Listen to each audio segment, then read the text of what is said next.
All right, it is 5 o'clock, so we'll start. Maybe more people will come in. Who knows? I think this is being recorded, so if you're going to talk nasty about somebody, make sure you disguise their name. Apparently, it's going to go on YouTube or something as a training video.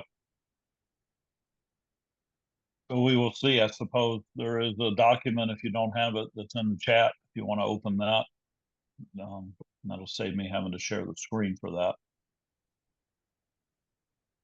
If you were here in spring, it's the same document. We're going over the same material, but you might have different questions if you were in this in the spring. I don't see any kind of a document in the chat. Yeah, the chat up. It says group. I've got the group chat. Message DTS 2.0 secretary and club admin, but that's not a document. Yeah, I know what the problem probably sometimes it won't share what I put in chat until if you come in after I share it, it won't show it. So let's give it a minute and then I'll share it again. Okay. Okay. Carol, We'll do you see the three dots and the more at the bottom right of your screen? Three dots.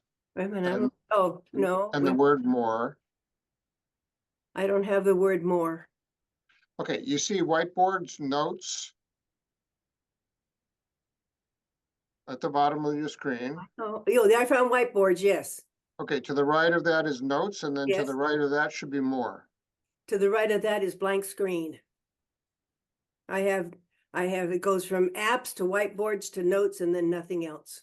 I don't know. Yeah, you're under a different version. There should be a chat box down there that'll pull up the chat, but like I said, you're not going to have it if you came in after I shared it, and I shared it. Okay.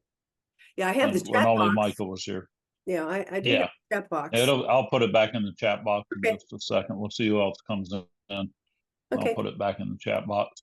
So we'll talk a little about secretary first, and then I'll share it and we can run through it together. So club secretary, everybody loves that job, right? Nobody wants to be secretary. You always have people, secretary and treasurer. Nobody wants to be it. Secretary is the best job in the club.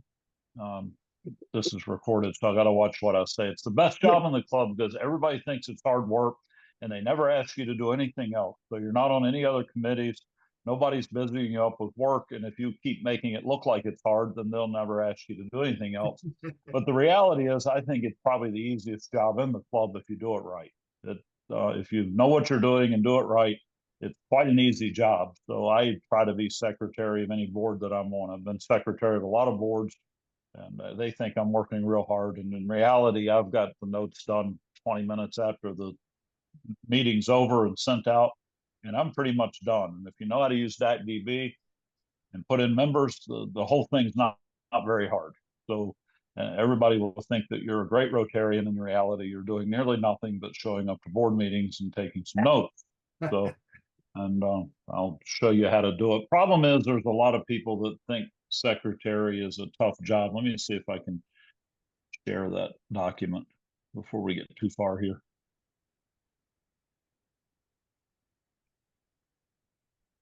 I've got too many Rotary documents. Don't we all? You ever become club between club president, our foundation, and this assistant district governor thing? I've got a whole laptop full of Rotary. There, do you see in the chat? Do you see the document now?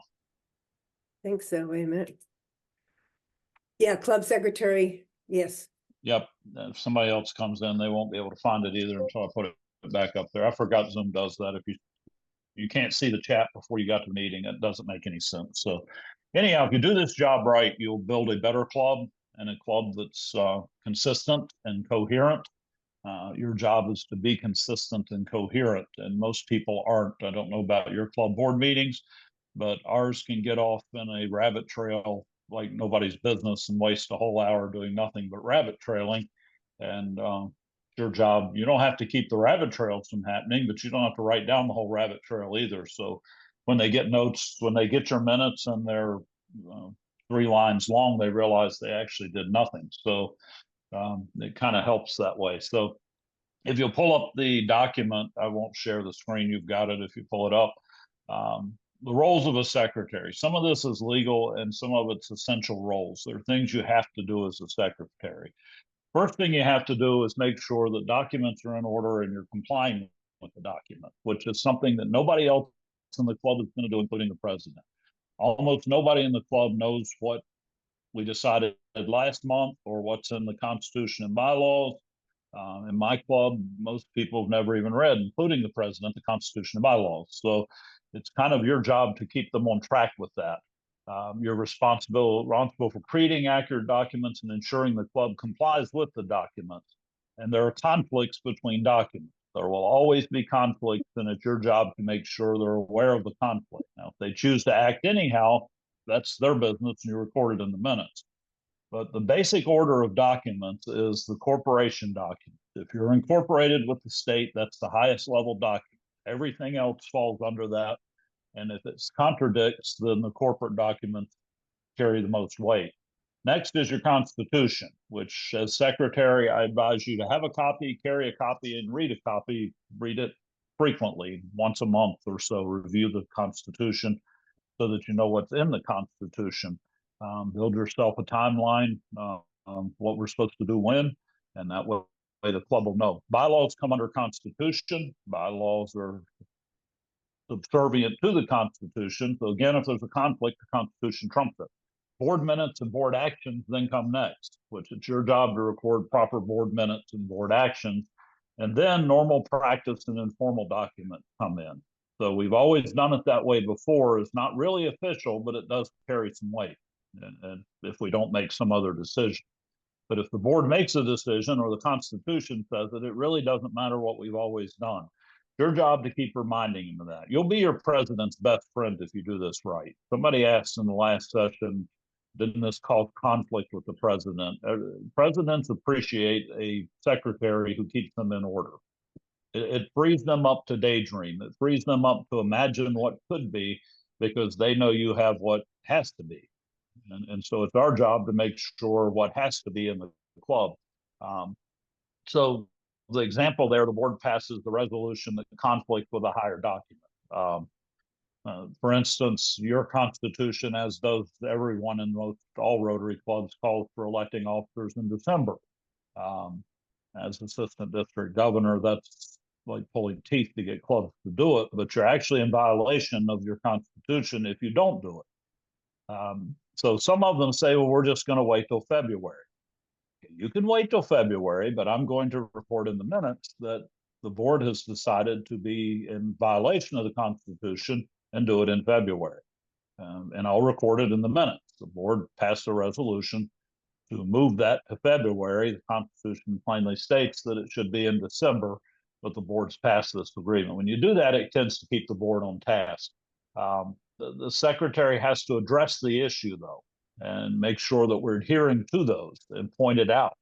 And any non-compliance needs to be in the board minutes. If the board wants to do something that's not technically legal, record that it's not technically legal. They made this resolution, it doesn't fit, but it's your job to remind them, which is why I suggest you read your Constitution and bylaws frequently and keep a copy. You'll get familiar enough that it'll take you 2 minutes before a board meeting to review it and remember it. If you know we're electing officers, then you can read that section.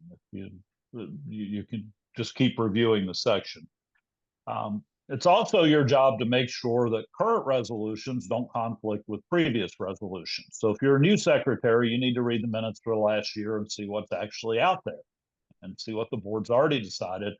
If they want to negate that, they can negate it, but they need a resolution to get rid of it. So my boards frequently want to pass some half-baked resolution this month, and then next month they forget they passed this half-baked resolution, and they want to pass another resolution saying something completely different. You can't pass that resolution until we go back and rescind the previous resolution and then pass another resolution. It's your job to keep reminding them of that. And again, your president's going to appreciate this. It may seem like a conflict, but it's not. They're going to appreciate the fact that you're keeping everything in order. You should also remind the board of previous resolutions that relate to current discussions about a possible resolution. So it's your job to say, well, 3 months ago, we agreed to give XYZ homeless shelter $500. Now you're saying we were going to give them 600. Does that mean we're giving them 1,100, or you're sending the 500 and putting in the 600? Or we last month decided we were going to do a great big Rotary event, but this month everybody's forgot about it, but it's a resolution. But we need to either rescind it or do something with that resolution because it's on the table. Keep reminding what's on the table. I'll show you a chart that kind of helps with that. That's on the sample minutes that I sent you. Everybody have the document? A few people came in. Do you have the document that's in the text box? Anybody missing that? What I'm reading from. Somebody comes in and missing I it. am. I don't have that. Sorry. Yeah, this is a quirk of Zoom. I have to keep sharing the document over and over and over again because if you come in after we start, you can't see what was already there. So there. Thank You you. should be able to get it now. All right, where were we? By default, most secretaries end up being the parliamentarian. You end up keeping the order in the meeting. And if you're trying to keep minutes, you have to keep order in the meeting. There are times I've stopped a meeting and said, there's absolutely no way I can record this.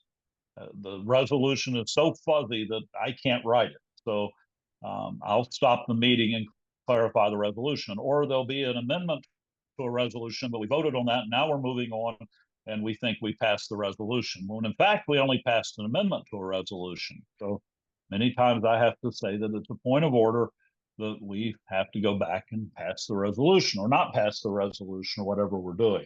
Now, your Constitution may call for a parliamentarian. Sometimes they do. Ours says that the incoming president is the parliamentarian, which I don't really get why they're the parliamentarian. Their decision trumps yours because they're the official parliamentarian. You don't have the authority to change the meeting, but you can say, I'm going to record that this is not in order and doesn't make any sense. And usually whoever the parliamentarian is will snap to attention and take care of it. Now, I know when I say parliamentarian, it scares you to death, but I'm going to show you a good sheet for that. So record objections, record people who say that it's out of order or whatever. If somebody raises to a point of order, then you have to record it in the minutes anyhow. Try to get some basic idea of how parliamentary procedure works. Anybody ever look at Robert's Rules of Order? Anybody ever actually see that? Almost every constitutional norm calls for following Robert's Rules of Order. And there is not an organization I've ever worked with that can follow Robert's Rules of Order. Robert's Rules of Order was written for the British Parliament. And there is no way you can run a Rotary Club using Robert's Rules of Order, even though it calls for Robert's Rules of Order. I've never read the whole book, don't want to read the whole book. It's scary, and it has so many weird motions that you'll get so confused, you'll have no idea what you're doing. So the best thing I can advise is the resource right there. Sturgis's Standard Code of Parliamentary Procedure is only about 150 pages long, and it has charts and diagrams and things that you can take pictures of and keep there on your phone, like which motions trump which motions and what the order of motions are. You will look like you are well-versed in parliamentary procedure if you just look through Sturgis, take a few snapshots, take a couple notes, and you will look like you're very smart and you can pretend like you know Robert's Rules of Order. Most organizations that I work with organizing documents, I tell them to put Sturgis in instead of Roberts because you just can't follow Roberts. It's impossible. So don't feel bad if you're confused by Roberts. Get Sturgis, learn what motions trump which motions, learn what's supposed to happen. It's very practical and it works really well. Worth the $10 that it costs on Amazon to get a copy of Sturgis and look through it. The key to this is to know your documents. The key is to review your documents and know your documents. I don't know what kind of minutes you're taking now. Most of the time when I come into a board, they have 8 pages of minutes for every meeting. If somebody sneezes, it's recorded. If somebody says, somebody daydreams, it's all written down that Joe Rotarian blabbered on for 20 minutes about something or another, and then you try to encapsulate what Joe Rotarian was babbling on about. That's bad and it's actually illegal. So it's dilatory, according to Robert's Rules of Order, to record extraneous things in your minutes. It distracts you. It's dilatory because it distracts you from actual board motions. Your minutes should be brief. Your minutes should be just motion. That's just what was put out as a motion and what was approved. If it's not a motion and approved, it's not an action of the board. Even though they think it is, it's not an action of the board. So just because we all talked about it and shook our heads and said yes, I'll show you in the sample minutes I have a way to record that, a consensus vote. But I stop the meeting and say, okay, then I'm going to record this as a consensus vote. If there's no one against it, I'm going to record it as a consensus vote, and it'll be here in the minute. But all that babble and all that nonsense, and we were talking earlier, Michael and I, before everybody came in, he said he records his meetings and then goes back later and tries to transcribe them. Don't record a meeting. A recording of a meeting is a legal document. If you delete it, then you've deleted a legal document. Recording a meeting includes a lot of stuff that you don't want hauled into court. And I know that sounds hard for a Rotary Club, but if somebody says, you know, the step was slippery coming in today, and next month somebody slips on that step, you now have a recording that the board was aware that step was slippery, and now they're going to sue you for not negligence, but gross negligence. And the problem with gross negligence is board members are liable for gross negligence. You're not liable for negligence in a nonprofit. You're not. You're secured from any negligence. But if it's gross negligence, you can be sued as an individual. Explain that to your board, and they'll be very glad you're not putting weird stuff in your minutes anymore. It's not an action. It's not an action. Somebody makes a motion to fix the step, that's different. But if somebody doesn't make a motion to fix the step, it doesn't matter what they were talking about. Boards talk about weird stuff, and you don't need to record all the weird stuff. Keep all your documents around, keep a copy of your minutes. They're on my phone, honestly. I don't even carry a laptop. They're on my phone. If they're sitting there blabbing on, I'll come up, I keep a file, pull up my file, look at last month's minutes and say, look, right here, you all decided this. So minutes, that's what everybody's scared of, is how to take minutes of a board meeting. Minutes have to contain certain elements, but they should be as brief as possible, and they should only record actual decisions of the board. I've turned in minutes to a board that are past they approved the previous minutes, they approved the finances, and then they closed the meeting because we sat there for an hour and honestly did absolutely nothing, which can be good. It's okay. The board has generative leadership and talks about a lot of what if, but since they did nothing, nothing gets recorded. So all you have to record is what they actually did. You don't have to record the meeting with audio, because I'm going to show you the cheat sheet I use if I can get my screen shared. I took these minutes and made my cheat sheet out of it, if you can read my writing. I sit there with a little yellow pad and just scribble my little crib notes down, and then I go immediately after the meeting, write out my minutes, which takes almost no time at all, and send them back out. Make them brief. Committee reports should not be in your minutes. Committee reports should be attached to your minutes. Your minutes can say that the membership committee gave a report, the attachment 1, attach it to the end of your notes. If they don't submit a written report, it's not a real report. If they're just talking about stuff, you do not have to record that the membership committee says they have 3 potential new members. You don't have to put it in your minutes, not a report. I try to discipline my boards and tell them you're going to have to submit that before the meeting. That way we're not sitting there reading one another's minutes, because that's a really boring board meeting when we're all just repeating minutes. So tell your president to have everybody submit the reports a couple days ahead of time, and then put them in as attachments as an appendix to your minutes. They're not part of the minutes, they're an appendix to your minutes, and you just simply note that they're there. Minutes, if they do record informal discussion, you really do put your club at jeopardy, or any nonprofit you're working with, or any organization, because if a comment is recorded, it's considered official. If you wrote it down, it's considered official. And there are scenarios where you're going to get hauled into court. There are people that like to sue anymore. And if you record something in the minutes, it's going to be seen as official, whether it was a resolution or anything. That's why the real reason why you shouldn't record comments or informal discussion is because your minutes are the official decision of the board. The board has one voice, and that's its official decision. No one member of the board has any voice. No member of your board has a single voice at all. They can't speak at all for the organization. Only the board as a whole can speak. So you only record what the board as a whole is saying. That's a resolution that's properly taken care of. If you're recording the other stuff, then you're recording things that aren't official voices of the board, and therefore it shouldn't be recorded, even though they said it. Now, I've had chairs of boards when I was secretary get angry. Well, we need all this so we can refer back to it. And I tell them, take notes then. You take notes if you want to remember what somebody said, but it's not going in the minutes. Not my job. That's not what we're doing. You're more than welcome to write down all the notes you want, but I'm not here to be your personal note taker. I'm here to record the official actions of this board. Long minutes and extraneous comments are usually unread. Nobody's going to read the minutes if they're 8 pages long. I came into an organization about 10 years ago that put out 20-page minutes. They recorded them, used a transcription service, and actually put out 20 pages of minutes. And then they posted them on their website so that anybody could read everybody's comments. Do you know what it did to the board? Nobody would say anything. Everybody was scared to imagine what if and dream about the future.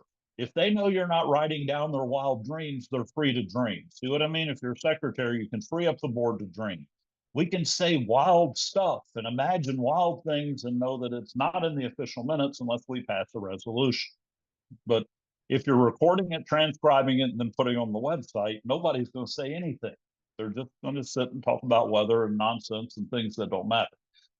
You want people to be able to read your minutes.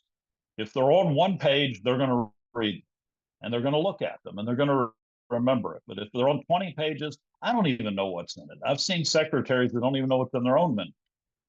How are we going to have internal consistency if we have 20 pages of notes and nobody's bothering to read them? The whole organization then feels really out of sorts and like it's not running properly. They're useless for consistency. They don't matter at all for consistency. So resolutions, when somebody resolves, and sometimes you have to ask them, is this a motion? Somebody says, I think we should give $500 to XYZ homeless shelter. You might have to stop and say, is that a motion? Or are you just daydreaming? Because if you're just daydreaming, fine, go ahead and daydream. Let's talk about it, daydream, imagine it. But if we're going to actually do this, we need somebody to move to do this. We need one of the problems I find, especially in Rotary boards, is people move, they have a discussion, they think they've talked about it, they think they've resolved it, when in reality, they haven't done anything. So make sure, is it a motion or is it not? If it's a motion, you need to record the exact words of the motion, which means you might have to stop them and say, what are the exact words of this? Here's what I have. Read it back to them and say, is this your motion? Then once there's a motion, there has to be a second or it fails. If there's a second, then they move to further discussion. The discussion's not recorded, but when somebody makes a motion to amend or a motion to change that, then that's recorded. So resolutions can be approved. They can fail. They don't pass, either because they didn't get a second or they didn't pass the vote. They can be tabled.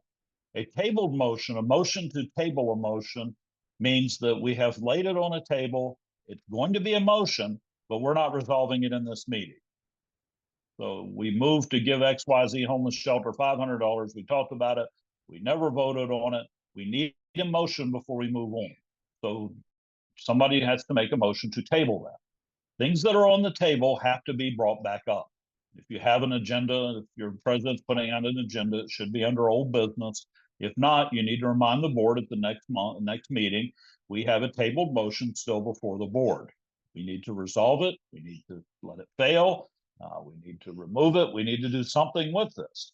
Or a motion could be referred, meaning referred to a committee. We could hear that we're losing members and the board wants to take action. So the resolution is that we resolve to refer that to the membership committee and ask them to give us a report back in 2 months. So we referred our action to someone else, usually a committee or somebody, or we create a committee for the installation banquet. So we refer our board actions to the committee for a report to be brought next month. It's your job to remind them that report's supposed to be there next month. And it's not your job to hound them to make them do the report. It's your job to remind the board that it's supposed to be there. So always remind the chair of any referred or tabled motions before the start of the board meeting. Be nice to your president. I keep saying chair, but it's president in this case. Be nice to your president and say, you do realize we've got a tabled motion to address it today. From last meeting or from 6 months ago, or you might review the minutes from last year and find there's still tabled motions that need taken care of. So remind them about what's on there, and you must insist on one of these resolutions. I usually do it under the guise of I'm taking minutes and I can't take minutes. If you're not going to resolve the resolution, I can't write the minutes with a resolution that does nothing. Before we move on, I need to write how this was resolved. So how will we resolve it? Will we refer it? Will we table it? Are we going to vote on it and let it fail or pass?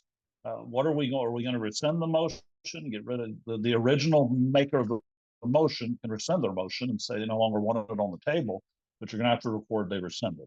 Does all that make sense? Starting to get glassy eyes in front of me. So any questions so far? The main thing you have to keep in mind is it a real motion? And then what are we going to do with the motion? And something must be done with the motion in order for you to report it. So you're going to have to insist that some resolution occurs out of this motion, or we don't actually have a motion. Make sense? I suggest you get a shorthand note-taking system for the meeting.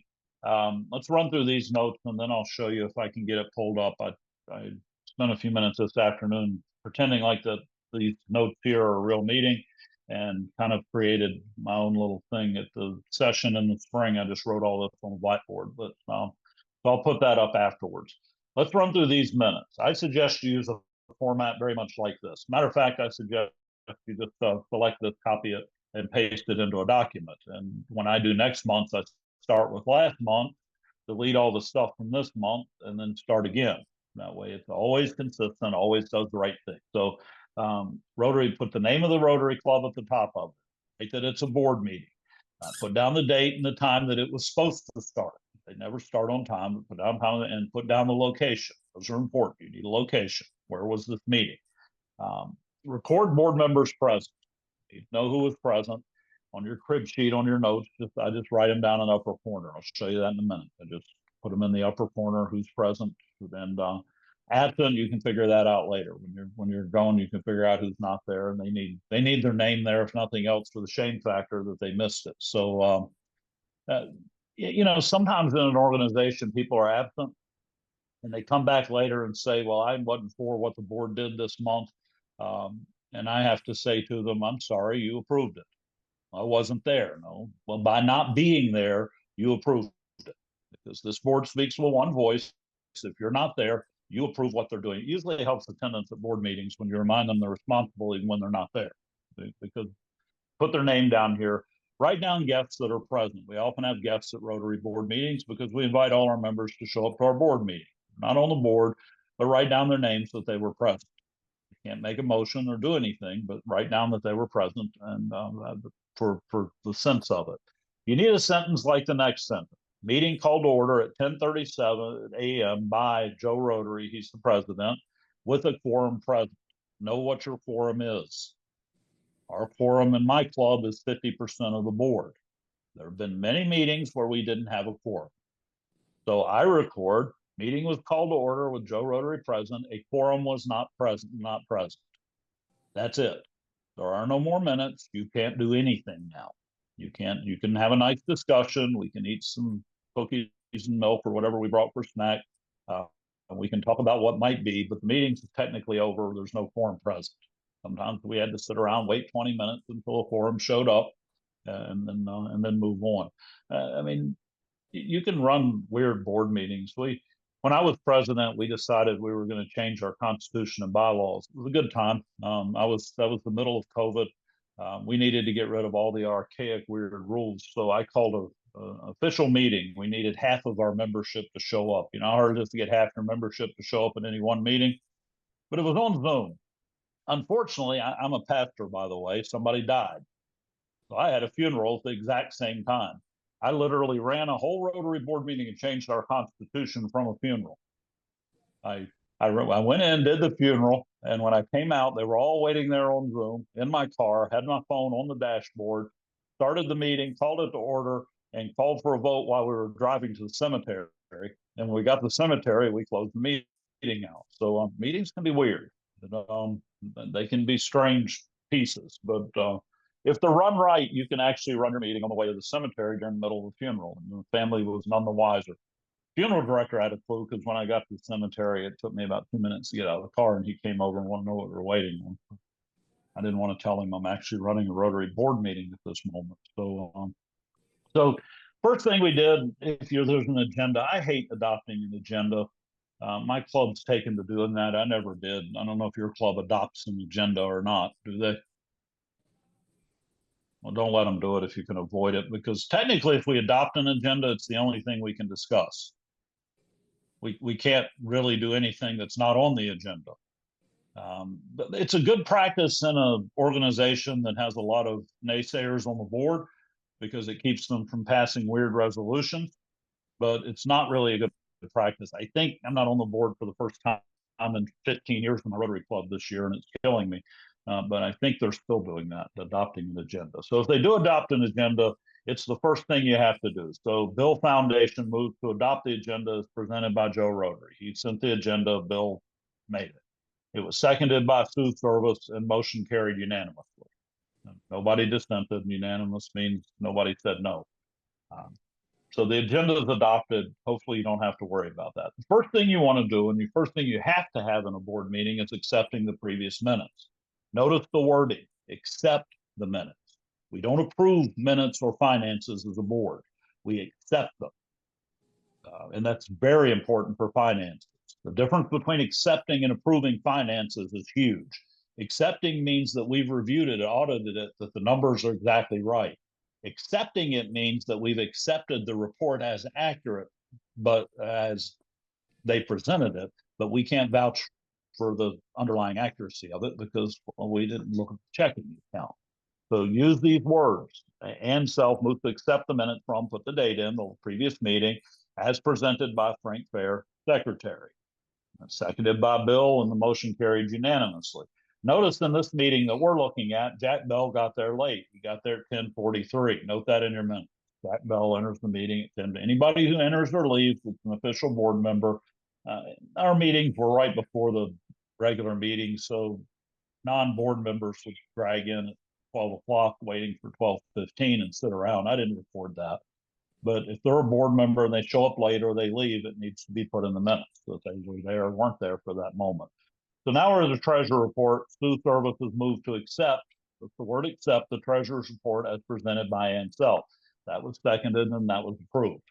Sense?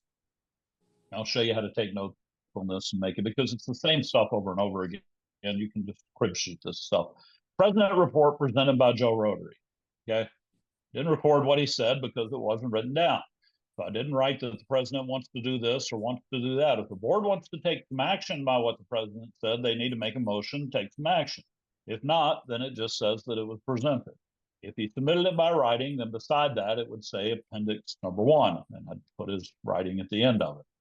Notice the next one. This is a consensus. I don't like them, but you're going to get a lot of them.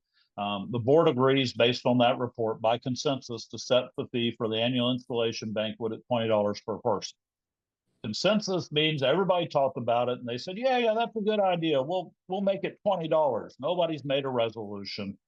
It would be better if you said, does somebody want to make a resolution that we set that fee? It would be a better practice, but sometimes I get tired of reminding them they need a resolution. So I'll just simply say, if there's no disagreement, I'm going to record this in the minutes as a consensus vote. Nobody disagreed, so all on the board have agreed, and I will read it back to them. So I'm going to record this consensus vote. The board agrees by consensus to set the fee for annual installation at $20 per person. Make sense? Try to keep them from doing that, but you're going to do it anyhow. So just make sure they know you're doing it. Be sure they know this is what I'm writing down, and everybody's in consensus. The foundation report submitted by Jack Bell. Notice there's an appendix, so he put that in there. Membership reported by submitted by Ann Self. Appendix 2. Now, under her report, she noticed that Nancy Naysayer and Greta Grumble have resigned from the club, and everybody's happy about it. Don't have to report that they're gone, but they did resign finally. They finally got mad enough they took off.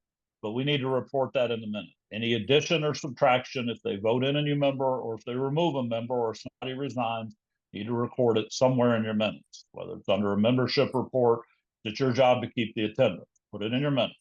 Somewhere in there when they're talking about somebody's gone or we're voting for a new member, add it to your minute. In a minute, I'll show you how to add numbers on that DB. You need to immediately make sure you do that. Local service submitted by Sue Truth. Then I guess Sue had somewhere to be because she took off at 11:30 in the morning. So I noticed that Sue Truth exits the meeting at 11:30 a.m. Why do you record that? Because I don't want Sue coming back and saying, well, I wasn't there, I was there, whatever. Technically, you were here, you're on the board, you left, therefore you're responsible for it. Right there, it says you left. All right, we moved to Ann Self. Now we've had discussion. She moves to apply for district grant funds for the backpack project. Okay, so they're going to apply for a district grant to cover their backpack project. That was seconded by Sue Truth and it carried unanimously. So basically, we've given Ann the prerogative to go establish that grant and make it happen. I would take that and record it. Look on the next page, the action item agenda. I would take that, add it to the action item agenda. I'll put a little A in my notes and put a circle around it that it needs added to action item. So I would add the action item, district grant, put Sue as the one in charge, target date is next month or whenever the target date, and then I keep a running log of what's happening with that. You don't have to do that part, but people will appreciate it if you do it, especially your president will appreciate it if you do it, and it'll be a lot less confusing. Jack Bell makes a motion to give money to homeless people. That's his whole motion. He wants to give money to homeless people. And then Bill Foundation gets carried away and he seconds the motion. So now that's an official motion for the table. At some point, if Frank Fair didn't make a point of order, I would have made the point of order as secretary that it's really hard to just move to give money to homeless people. We didn't specify how much or which homeless people. We really can't make that motion. But Frank was wise and he saw it. So notice I wrote that Frank Fair makes a point of order that the resolution is vague and does not meet the requirements for using club funds. A point of order will trumps every other thing that's on the table. It interrupts discussion. It interrupts everything. If somebody makes a point of order, it stops discussion. It's the highest order motion is a motion that's a point of order because we are out of order.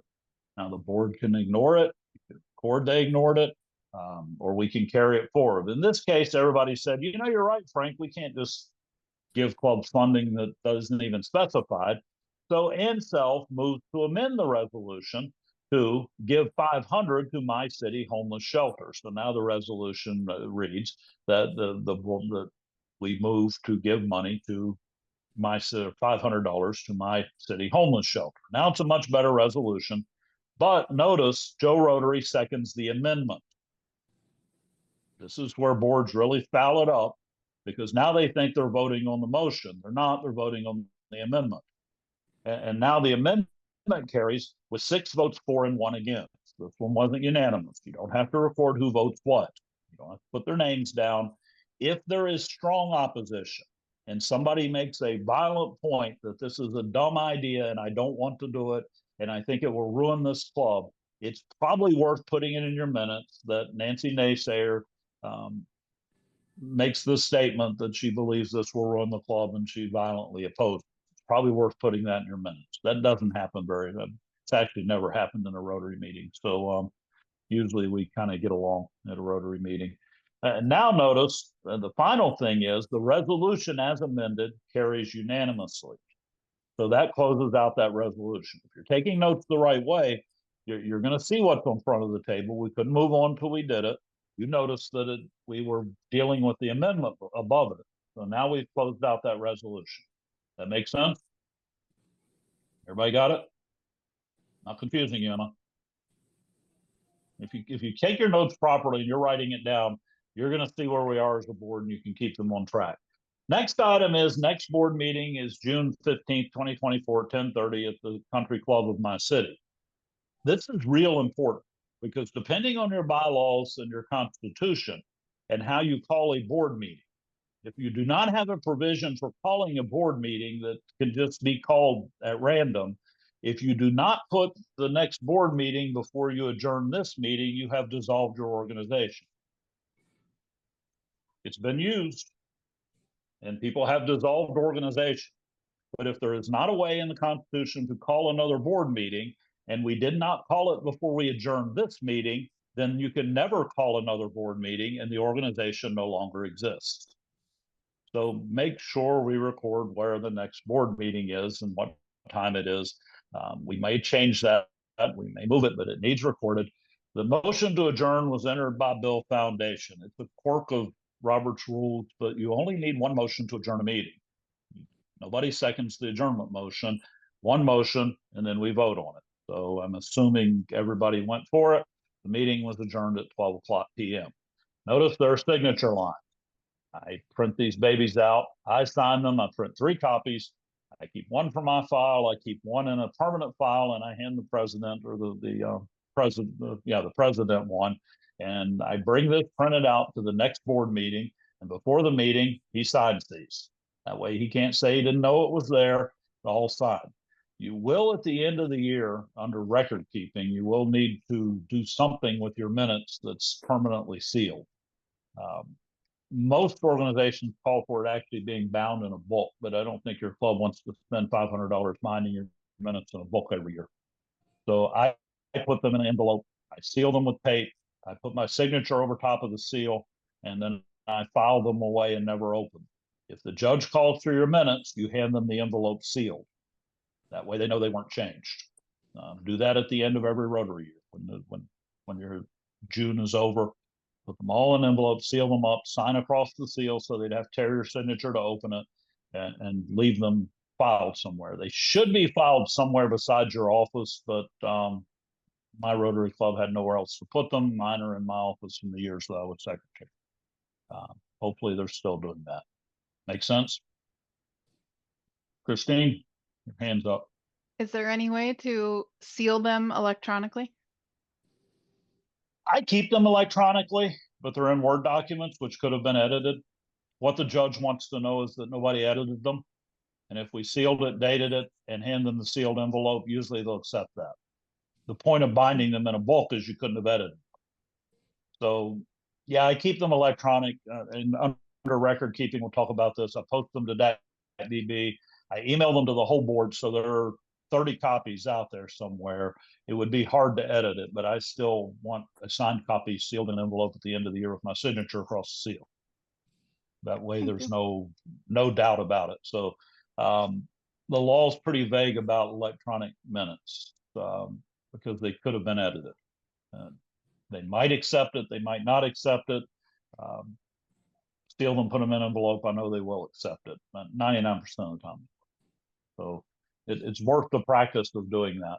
The action item agenda, I just keep this as a running courtesy. It's not motions that are still open. It's things that the board is still working on and that people have agreed to do.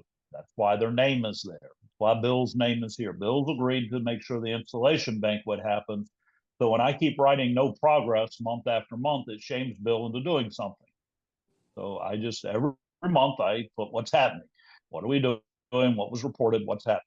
Club awards, Ann's in charge of that. You set the categories in January. You discuss some possible recipients in February, but so far we've done nothing. So, but her target date is June. So in June, it says right there, she's supposed to have this done. Backpack project, Ann's in charge of that. Board approves the project. You can put a committee name there, something, but it keeps us in mind of what's happening. And every month I update, even if it says no progress. Make sense? I'm going to attempt, I don't know what you're going to see on my screen when I share screen, but I'm going to attempt to pull up a picture that I took earlier. So hope they're all good pictures. You're going to see my whole picture file, aren't you? Pictures are all the funeral. My dad died last week.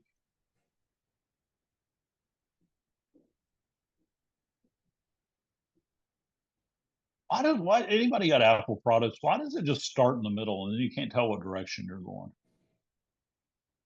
The last picture I took, so, and not a lot of pretty pictures. My pictures are just as disorganized as I am. There, can y'all see that? See the handwritten notes? This is what my crib sheet during a board meeting looks like. Wrote where the club was. Can you see my cursor? As I wrote where the club meeting was. Here's my list of who was there. Here's my list of guests. 10:37 when we started. Adopt agenda. I didn't have to write down adopt agenda, and I know the wording. The agenda, Bill, Sue, CU means carried unanimously. Minutes and Bill carried unanimously. See how easy that is to write down? Bill enters at 10:43. Treasurer report, Sue, Jack carried unanimously. President report. That's all I wrote. Okay. Fee for installation banquet, $20 per person, passed by consensus. Foundation report, Jack, the members report, and resignations, noted the 2 resignations there.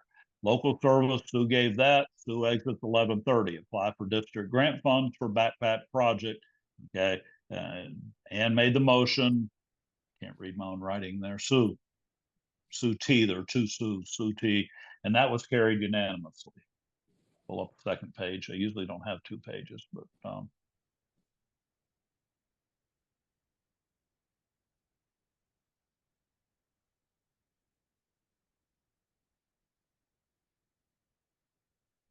right.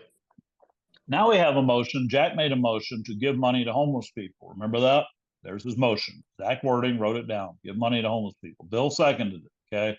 Point of order was raised that the resolution was vague and does not meet the requirement for club funds. Frank said that.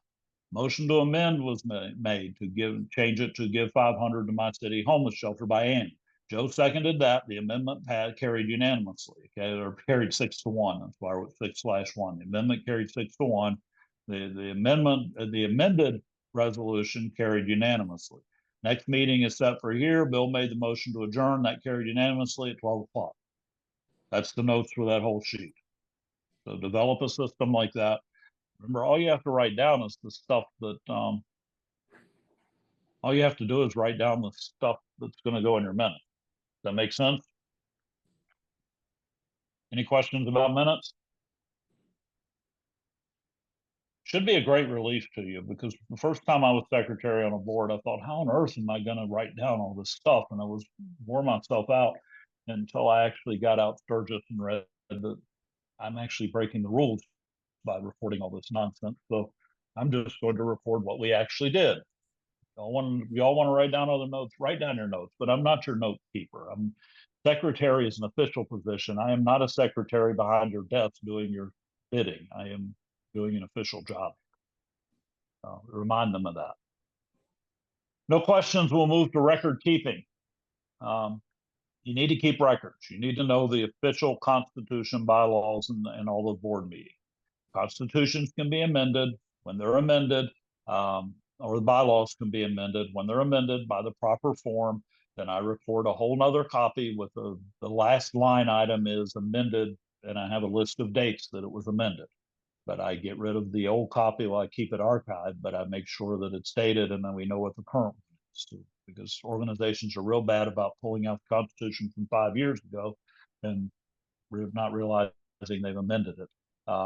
You need to keep records of all that stuff. You need to make sure that you are the actual current copy of that, and they can look to you that. I keep a copy of minutes. I keep them on my computer. I email every board member within 24 hours with a copy of it. Usually I've got these things typed up. Sometimes I'll type them up before I leave the meeting. Usually as soon as I hit the office, I type them up. I'm using brief notes so I don't want to forget something. I type them up right then. It literally take last month's notes, get rid of all the stuff. Some of the wording's still the same. You've still got the same resolution for minutes and finances. Just change the names, change the times, add the new minutes, delete the old ones, change the dates on it, and save it under a different name. Make sure you don't save over top of your old minutes, but save as, put the date. I just have Rotary board minutes, and then I put the date of 5.15.24. That way we know which one it is. but make sure you don't save over top of the old one, or you're going to have to see if you've got words set to revert. And if you don't, you're in bad shape. You've just lost it. So now you can go back to the email and find it, I guess, which is part of emailing it. And then I save it to .db. You should have a file. If your club does not have a secure file, there are two kinds of files in .db. There are ones the world can see, and there are secure files. The ones the world can see on .db are Google searchable. If you put something under the normal files under .db, Google can find them and anybody on earth can look at them. If you create a secure file under .db, it's not Google searchable, and only people with access, your board members, will have access to what's in there. So I created a file, under the secure file, a file for 2024, 2025 board minutes. Just upload it. It's real simple to upload it. There's a flow chart there for how to do it. And remember, I print 3 hard copies, one for me, one for president, and one for my official sealed envelope.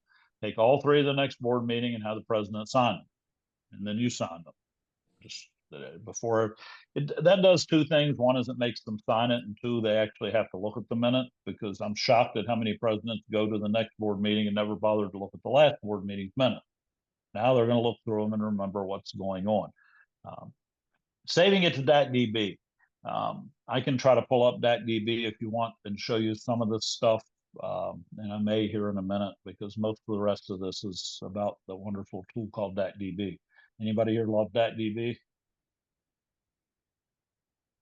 It's functional, but it takes a while to get used to it. It does. It's better. When I first was the club secretary, it was really bad. So it's better. It kind of does what you need it to do now. It's just figure out how to make it do that. Sometimes it's a little hard. So go to your club tab. You're familiar with your club tab at the beginning. Click on your club files icon. There should be a club files icon. Click on the secure tab, and then either open it or create a file for your 2024, 2025 minutes. Then there's a button in the top right of the screen that says upload files. It'll pull up a window, drag your file into that, or click choose files, choose your file, and it'll put it right there for everybody to see it. So good practice to keep it in there. Quick note, my club, every organization I've ever been a part of tries to make decisions in informal ways. Email and properly called meetings. Hey, we're going to have a stand-up board meeting after the meeting so we can talk about this. No, you're not. You're not, because our Constitution says that you have to give 7 days notice to all board members before board meeting. And so this is not a board meeting. Neither is an email a board meeting. You may have it in your Constitution that we can do business by email, maybe. But the truth is it must be properly called. Otherwise, people could use that to exclude somebody. So I don't report it. I don't care how mad they get. I will not record your stand-up meeting. You may have a stand-up meeting and determine in that meeting that enough board members are here to agree to it that you're going to go ahead and act on it. You're out of order in doing that, but we will need a resolution at the next board meeting to make this official. Just keep saying that sentence to them. You all can decide. We got 9 board members. They're all here. They all agree to spend this money. Okay, unless somebody changes their mind in the next 2 weeks, the next board meeting, pass the resolution and move on. But it's not official until it's a board meeting. So you don't have to worry about reporting everything that happened. I do, however, save every email that comes from that board. I still have 10 years worth of emails that came from my Rotary Club board. Every email is saved. It's all archived, just in case somebody has some weird question. So don't let them do that. Don't let them have weird meetings. Even if it says they can do business by electronics, most do now because of Zoom, still needs to be a properly called board meeting, which usually involves at least a 3-day notice. And if there wasn't a notice, a proper notice, and your document should say what that is, it isn't a meeting. That makes sense? Any questions there? Because you're probably getting a lot of that nonsense.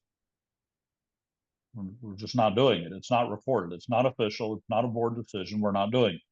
All of you can agree that you're going to pass a resolution at the next meeting and remind them that they did that and let them pass the resolution, put it in your minutes, but it's not official until we have a real meeting. Make sense? they're going to get mad and kick and scream. Well, we've always done that before. Like, well, I wasn't secretary before. So we're not getting back to the land of confusion here. Don't record them if they're made in an improper way. Okay, have them add it to the agenda for the next meeting and let them talk about it. Make sense? Any questions on record keeping? Keep good records. Back up your copies, keep good records, make sure they're there, and make sure people have access to them. I'm shocked at the number of board meetings that they approve my minutes and nobody even read them. Why are you approving minutes you never read? It doesn't make any sense. It doesn't. So, and don't let people play with your minutes. They can edit your minute before they approve it.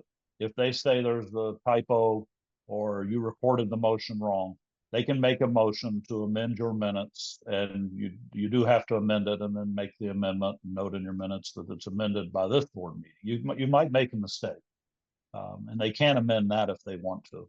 I was on a board a couple of years ago, big board, and we had a brand new president or chair. I think chair was the title he had, and he took it on himself to edit my minutes.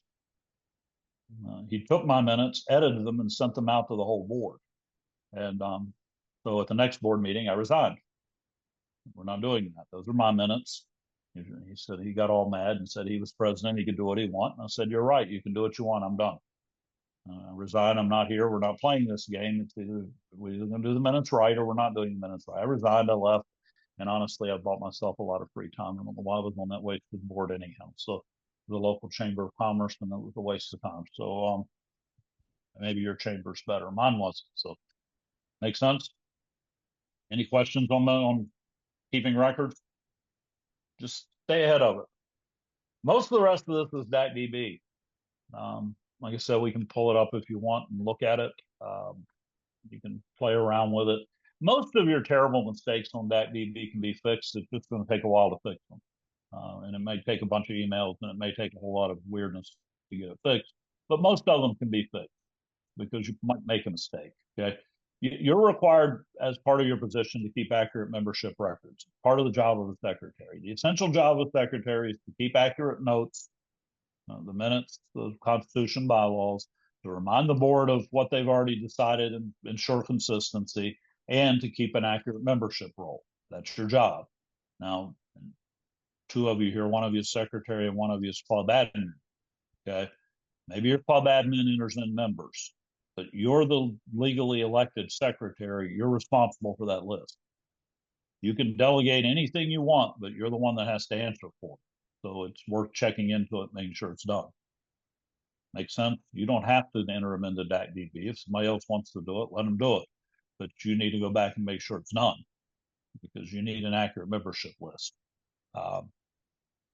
So you need to keep both of your club membership and of your board members. DAC-DB makes that really easy.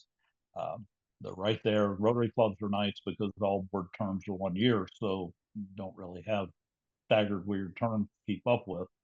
It'll all be right there. DAC-DB really is your friend. It makes this job easy if you get it right. Always update those records immediately after your board meeting. Whether it's a resignation or whatever it is, the board removes a member, you add a member, make sure you do that immediately after the meeting and just get it done with so you don't forget it.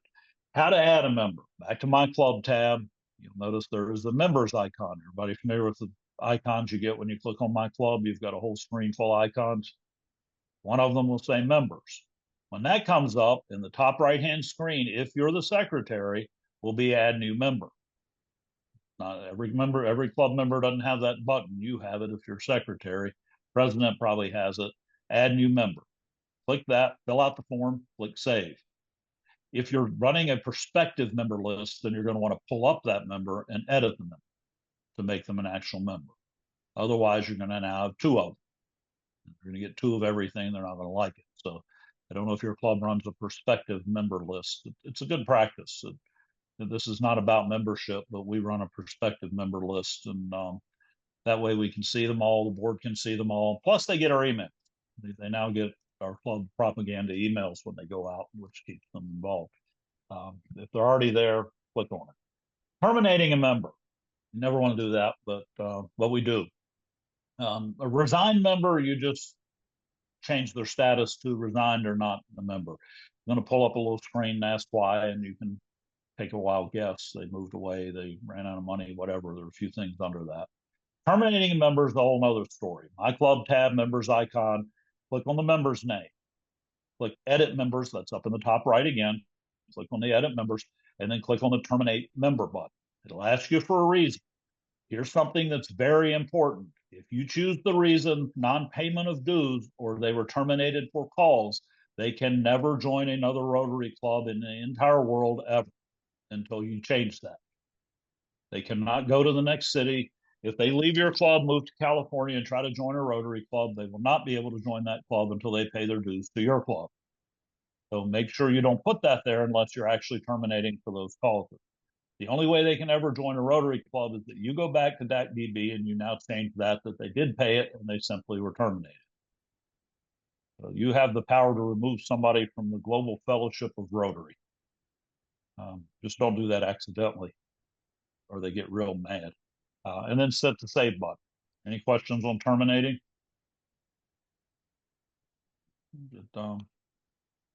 I think maybe we've terminated, and I've been in my club for 15 years. We've probably terminated 2 members maybe in 15 years. Well, for non-payment of dues, maybe a couple more. But we rarely, usually when we tell them that, a good way to get them to pay their back dues before they leave. Normally, searching his home and a wife. There. Normally, if we normally if you remind them that you can never join Rotary again for the rest of your life until you pay these dues, they'll go ahead and pay them. Kind of helps. Transferring members. I hate to even talk about this because it never goes right. Anybody here ever transferred a member? That's quite possibly the hardest job on earth is to transfer a member. It really is. I'm not sure exactly how it's supposed to work. It involves elaborate timing and strange working. And I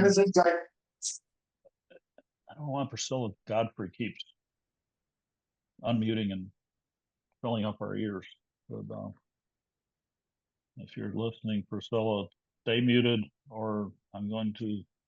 We're back again. There we go. Wes, are you still holding your meeting? Yes, we're still in a meeting. There's another one that's supposed to be on right now. The cyber Okay. security is supposed to be on. My guess is we'll be done within 5 minutes or 10, if that's good.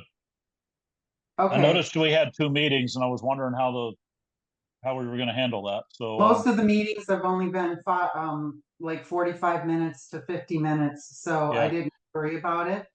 Well, we're on the last page, so we'll be done about 5 minutes if you can get them to wait about 5 minutes. So Thank you. We're winding up rapidly here. I will speak even faster than I was before. Thank you so much. Transferring member. To transfer a member, you're going to have to coordinate with the club they're coming from and your club. They need to remove them at almost the precise time that you add them, but you need to go to them under the Global Rotary directory and click that and add that to your club, not add their name. If you enter their name in, then nothing they did in Rotary will transfer and they're going to be real mad. We had a district official come to our club a couple of years ago and she told me, if you mess this up, I'm going to be very angry. I have 20 years of Rotary and I've been president and president-elect and also if you messed, so I didn't mess it up, but it took about a month to get everything coordinated and make it happen. Under the My Club tab, go to admin functions. Okay, search for the member. That searches every member in the world. Search for the member, find the member, click the member, and then hit transfer to club. Now, if the other club hasn't released them yet, it's going to say you can't transfer them because they haven't been released. If the other club has released them, then you can transfer them. But that needs to be within a few hours usually. Because if you don't transfer them in, they're in limbo and they end up going away. So I usually call the other club secretary or email the other club secretary and say at noon today, I need you to release them. And then at 12:30, I'm going to transfer them. Make sense? And it'll work. And it's actually easy if it works. but it never really goes smoothly. You can fix it later. It's just going to involve a whole bunch of weird emails and a lot of time. So try to do it right the first time. RI member compare. Anybody ever heard of RI member compare? You should run this about once a month. Over in your sidebar, okay, under membership, under admin functions, there's something called RI member compare. You all know there's My Rotary and there's DACDB, right? And sometimes My Rotary and DACDB don't agree with each other anymore because somebody entered something wrong or because the computer's messed up or whatever. RI member compare will compare the two and show you where they're different. So you can correct what's different. It's worth running that at least quarterly. Just run it through your club, see what differences come up, because here's what can happen. You can end up being double billed for a member if that DB thinks they're a member and My Rotary thinks they're a member and they both believe they're members, you're going to get two bills for one member. So at least by the end of the year, before you transfer, before billing happens, Rotary bills on the last day of June. If they're a member on the last day of June, you're getting billed for Rotary International dues. Run member compare before then and make sure you don't have duplicates or anything weird. There is a nice link there to a video that another district did. I don't remember which district it was. Zone 33 and 34 did. It'll walk you through that. It's not that difficult, but make sure you run that at least quarterly and maybe monthly. If there's no discrepancies, it'll take 2 seconds and nothing will happen. So adding officers, make sure you put your officers in. There's the flow chart for the officers. Make sure you add the officers. As an assistant governor, it's really frustrating trying to twist club's arms and say, why do you not have a president-elect? Oh, we do. Well, why are they not in DACDB? Because if they're not in DACDB, they're not getting any of our emails. They get no communication. If you don't have a membership chair, our membership and recruitment stuff is going to nobody for your club. So make sure somebody's there. And if you don't have a membership chair, put the president's name down so at least they get the emails and they can pass them on. Make sense? But keep that updated. There's a flow chart on how to do that. Apparently, we're going to get kicked out of the room soon. So, Hey, Wes, this is Denise. I have a quick question. Can a member have two roles in Yeah. DACDB? Okay. Yeah. Okay. Yeah, you can assign them multiple roles. And that happens actually quite frequently, that somebody's membership chair, an events chair, or something like that. So, yeah, you can assign two. Yeah. Thanks. Other roles, these are things that, where it says other roles on your page, I would try to avoid these like the plague if you can. But if you can't, then you're going to have to do them. Presidents like to pretend like secretary means that you're the office secretary, not the official secretary. Taking attendance, there's a flow chart there for attendance. I don't know if your club does attendance. We quit it a few years ago and we got rid of attendance requirements. So we don't have that record. But if you follow the flow chart there, you can do that in DACDB. It's just somebody every meeting is going to have to enter in who was there and who wasn't. And they're probably saying they want that somebody to be you, and that takes time. So I would avoid that if you could. But if anybody here has to take attendance, no. And if you're doing it, it's quite easy in DACDB, but you'll pull up a checklist and you go down and check they were there or not. It's pretty easy. So makes sense. All right, creating events. Sometimes they want you to create events. Has anybody created an event on DACDB? You can create upcoming events. My club tab, calendar icon, is easy as the add events in the top right-hand corner. Fill out the form and add the event. Now the event's on the calendar. Pretty easy. RSVPing for events. We RSVP for our club. You're supposed to RSVP before you go to a meeting so they know how much lunch to make. That's actually easier than it sounds.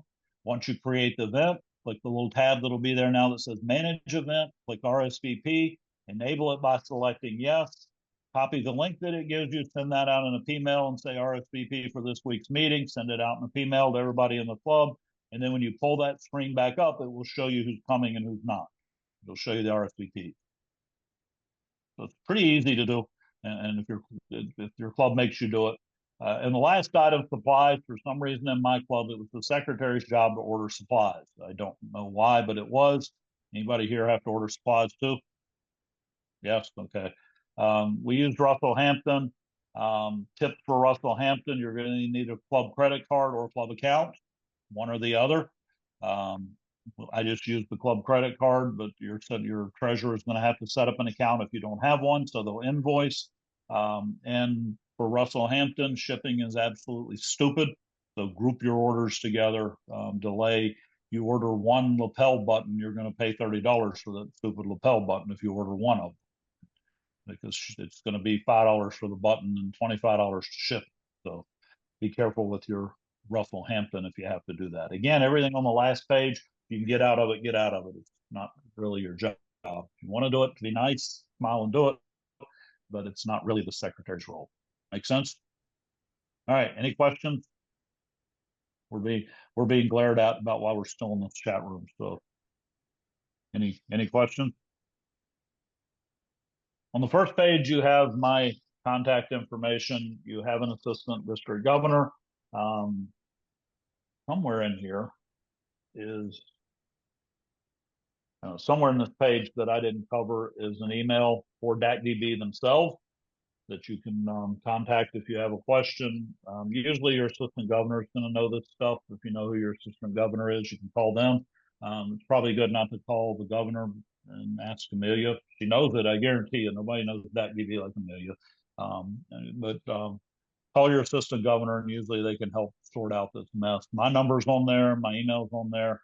Feel free to call me and ask questions, and I'll make up an answer, and we'll try it. So, make sense? Thank you. Everybody feel like you've learned? Yeah. Feel like we went real fast, but you've got this handout, you've got the stuff, so just quit taking 10-page notes. And let me know how that goes first meeting in your club when you change that. So explain why, they'll be okay. All right, then we will end this meeting so they can begin the next. Thank you all for coming, and I will see you hopefully at district conference in 2 weeks. Everybody going? No. I'll be in vacation, so I won't even be in the area. Yeah, So you that's gotta why I'm choose your not prize. going. You gotta choose your prize.